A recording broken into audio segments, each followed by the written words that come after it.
الحمد لله رب العالمين والعاقبة للمتقين ولا عدوان إلا على الظالمين وأشهد أن لا إله إلا الله وحده لا شريك له ولي الصالحين وأشهد أن محمدا عبده ورسوله وصفيه من خلقه وخليله سيد الأولين والآخرين اللهم صل عليه وعلى آله وصحبه ومن اتبعهم بإحسان إلى يوم الدين أما بعد.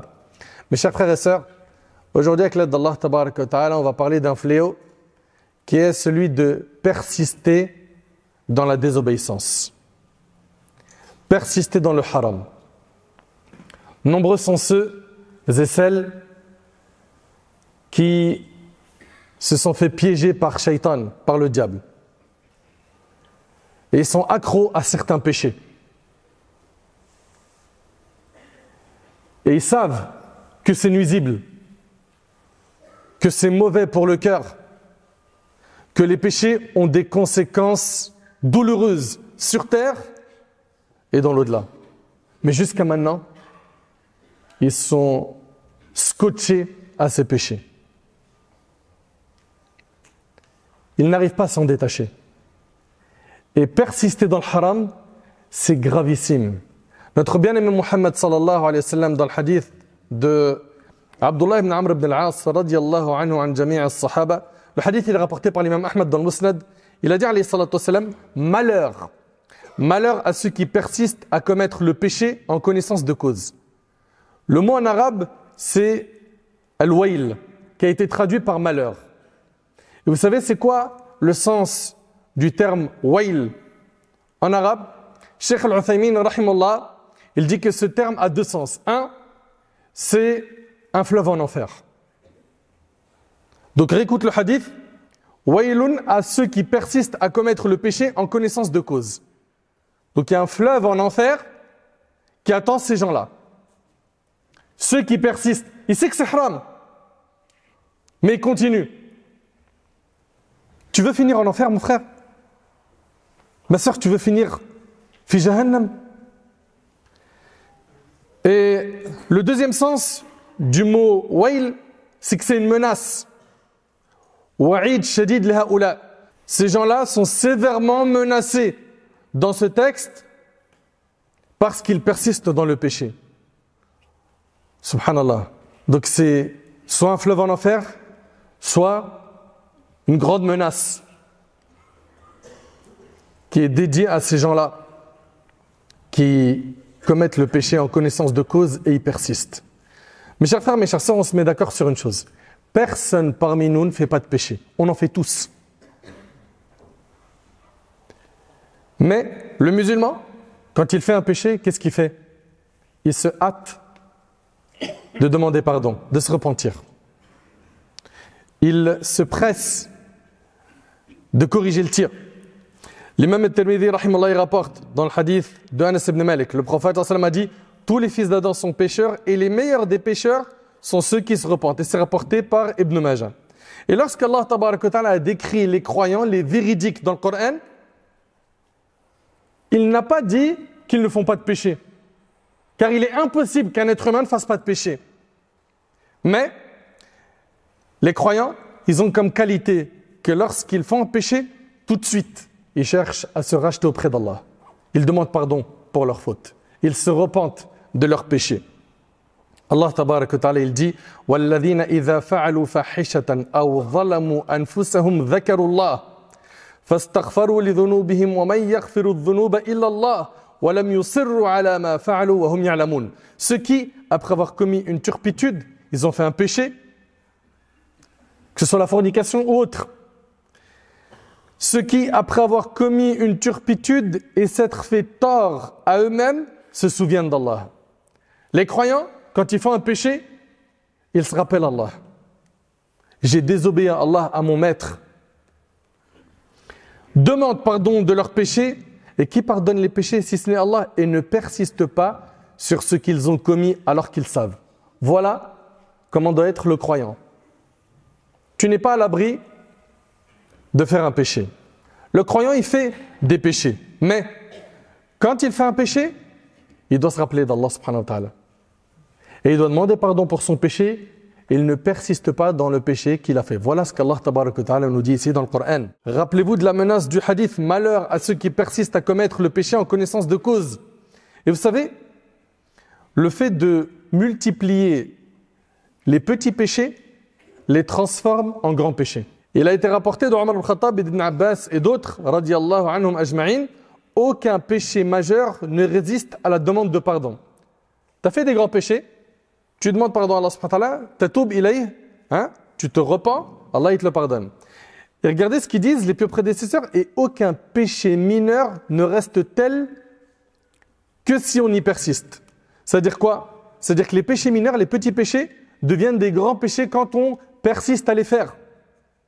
Cela signifie que le péché majeur est effacé par la demande de pardon, par la tauba, et que la persistance transforme le petit péché en un grand péché. Allahu Akbar. Nous constatons, mes chers frères et sœurs, que les gouttes d'eau, lorsqu'elles tombent sur une pierre de manière consécutive, la pierre s'affaiblit, n'est-ce pas? Une goutte derrière une goutte. Et c'est répété. À la fin, la pierre qui reçoit ces gouttes, elle s'affaiblit. Il en est de même avec le peu de péché répété, cela nuit au cœur et le noircit. Comprenez-le. Le fait de commettre le même petit péché de façon répétée, sans s'en repentir, en fait un grand péché. Donc ce qui entraîne menace de sanctions dans l'au-delà. Mes chers frères et sœurs, la personne qui persiste dans le péché est une personne qui, écoutez bien, manque de considération vers Allah subhanahu wa ta'ala. C'est une personne qui n'a pas estimé Allah à sa juste valeur. Et ça, wallahi, c'est terrible. Allah tabaraka wa ta'ala lui cache ses péchés. Allah subhanahu wa ta'ala continue à lui donner de ses bienfaits alors qu'il est désobéissant. Et au lieu de revenir vers Allah, de se repentir de ses péchés, yatamad et continue dans la désobéissance. Et ce que les gens oublient, c'est que parfois Allah tabaraka wa ta'ala ne punit pas tout de suite son serviteur. Parfois, Allah subhanahu wa ta'ala, vous savez pourquoi il fait ça? Pour que sa situation s'empire jusqu'à ce qu'il reçoive une sévère punition d'Allah. Allah ta'ala il dit innama numli lahum liyazdadu ithma wa lahum adhabun muhin. Si nous leur accordons un délai, c'est uniquement pour qu'ils accroissent leur péché, pour que leur situation s'empire. Lui il se dit ça va, je désobéis à Allah, il n'y a rien qui se passe, je continue mon business, je suis en train de percer partout, j'ai réussi tous mes projets.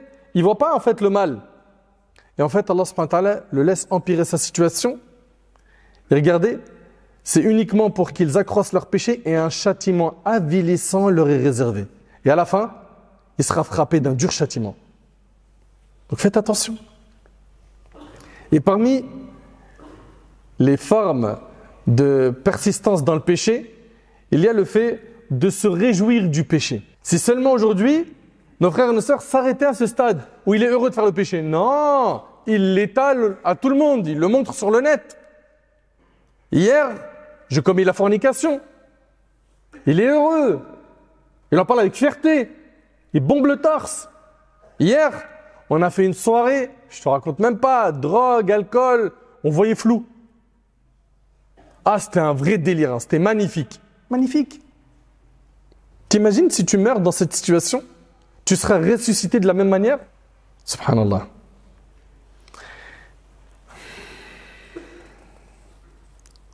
Il y a une différence entre le serviteur qui fait des péchés et qui regrette son péché et qui ne l'étale pas, et entre celui qui fait le péché, qui s'en vante et qui l'étale partout, sur le net, il en parle à ses amis et il en est fier.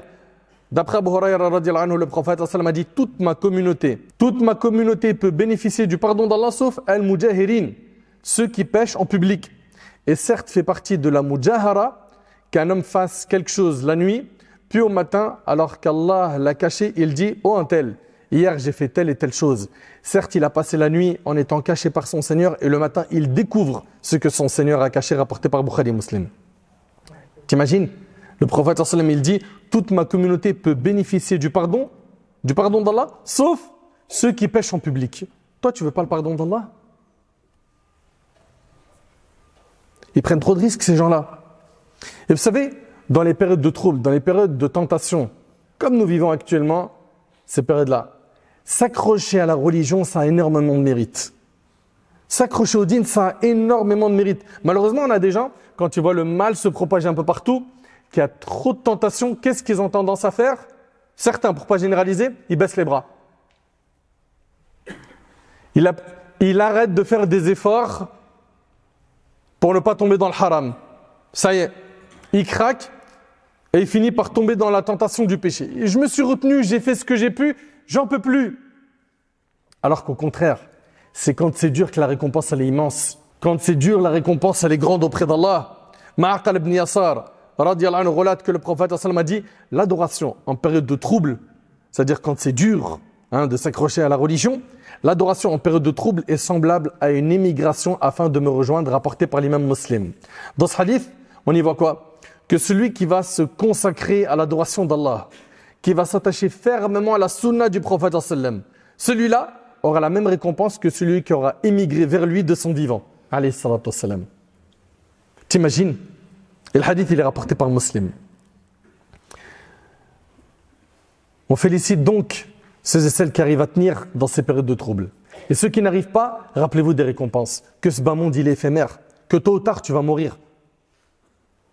Et que la mort subite fait partie des signes de la fin des temps. Aujourd'hui, on a de plus en plus de gens qui meurent alors qu'ils n'avaient pas de maladie particulière. Ils n'avaient pas de maladie, ils n'avaient rien. Et puis d'un seul coup, l'ange de la mort est venu récupérer son âme.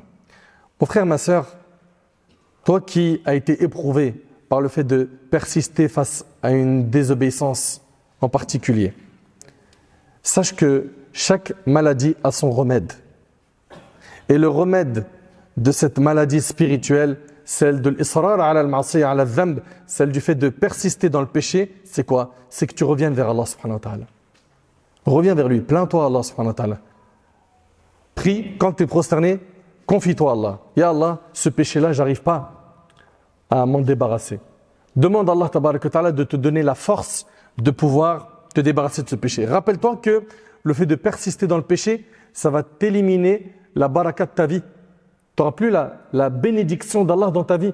Les pécheurs qui ne se repentent pas, ils sont frappés par des épreuves qui sont difficiles à surmonter. Et rappelle-toi aussi que celui qui fait un atome de bien, le jour du jugement, il le verra. Et celui qui fait un atome de mal, le jour du jugement, il le verra. T'imagines, quand tu auras ton livre le jour du jugement, imagine-toi, tu es en train de tourner les pages et tu vois le même péché répété, un péché abominable, gravissime, qui met en colère le Seigneur des mondes.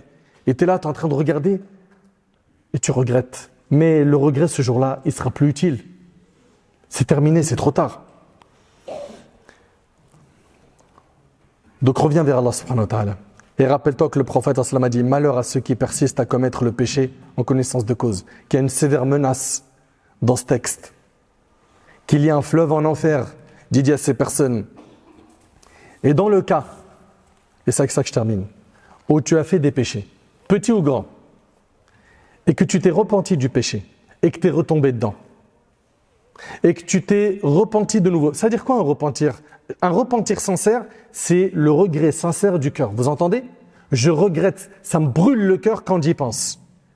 Ça déjà, si tu ne regrettes pas ton péché, il n'y a pas de repentir. Le prophète m'a dit « An-nadamu tawba ». Le regret, c'est un repentir. Donc premièrement, c'est que ton cœur brûle quand tu te rappelles du péché que tu as fait. Si tu as ça, tu as validé une étape du repentir sincère. 2, tu t'en détaches immédiatement. 3, tu es déterminé à ne plus jamais le refaire. Tu es déterminé à ne plus jamais le refaire. Si tu as délaissé, supposons c'est la fornication, ou la drogue, ou le mauvais traitement des parents, tu t'es repenti sincèrement, tu as regretté, tu as abandonné le péché, tu es déterminé à ne plus le refaire, puis le diable t'a eu avec le temps et t'es retombé dedans, et que tu t'es repenti sincèrement une nouvelle fois, tant que tes repentirs sont sincères à chaque fois, Allah te pardonnera. Vous entendez? La preuve. Et c'est avec ça qu'on finit. Le hadith, il est rapporté par Bukhari et Muslim d'après Abu Huraira. Le prophète sallam rapporte de son Seigneur. C'est donc un hadith qudusi. Allah tabarak wa ta'ala, il dit, un homme commis un péché et dit, oh Allah, pardonne-moi mon péché. Allah, béni et exalté soit-il, dit, mon serviteur a commis un péché et il sait qu'il a un Seigneur qui pardonne le péché et qui punit aussi pour le péché. Puis le serviteur récidiva et pécha de nouveau. Donc il a fait un péché, il s'est repenti, et là il en a fait un nouveau. Et il dit de nouveau, oh Allah, pardonne-moi mon péché. Allah, béni, exalté soit-il, dit de nouveau, mon serviteur a commis un péché. Et il sait qu'il a un Seigneur qui pardonne le péché et qui punit aussi pour le péché. Après un certain temps, le serviteur récidiva et pécha encore. Il dit de nouveau, oh Allah, pardonne-moi mon péché. Allah, béni, exalté soit-il, déclara alors, mon serviteur a commis un péché. Mais il sait qu'il a un Seigneur qui pardonne le péché et qui punit pour le péché. Certes, j'ai pardonné à mon serviteur, qu'il agisse maintenant comme il le souhaite. C'est-à-dire quoi? C'est-à-dire quoi qu'il agisse maintenant comme il le souhaite? Tant que le serviteur se repent sincèrement, c'est-à-dire quoi? Je répète, il a regretté de son cœur, sincèrement pour Allah, il s'est détaché du péché, il était déterminé à ne pas le refaire, tant qu'il agit ainsi, même s'il retombe dans le péché plusieurs fois, Allah lui pardonnera. Donc mes frères, mes sœurs, alhamdoulilah, c'est pas perdu. C'est pas perdu et la miséricorde d'Allah tabaraka wa ta'ala est immense. Revenons vers Allah tabaraka wa ta'ala. On ne sait pas quand est-ce qu'on va quitter ce monde et il faut impérativement qu'on prépare l'autre vie comme il le faut. Qu'on ait une bonne fin. Et pour avoir une bonne fin, il faut que tu aies un train de vie qui soit en adéquation avec le dîn d'Allah tabaraka wa ta'ala. Dans le cas contraire, tu risques d'avoir une mauvaise fin. Et ça, écoute-le bien, toi qui persistes dans le péché. Tu peux mourir sur ce péché. Et tu seras ressuscité sur ce péché. Et tu risques d'être dans de grandes difficultés le jour du jugement. Enfin, j'implore Allah subhanahu wa ta'ala de nous accorder un repentir sincère.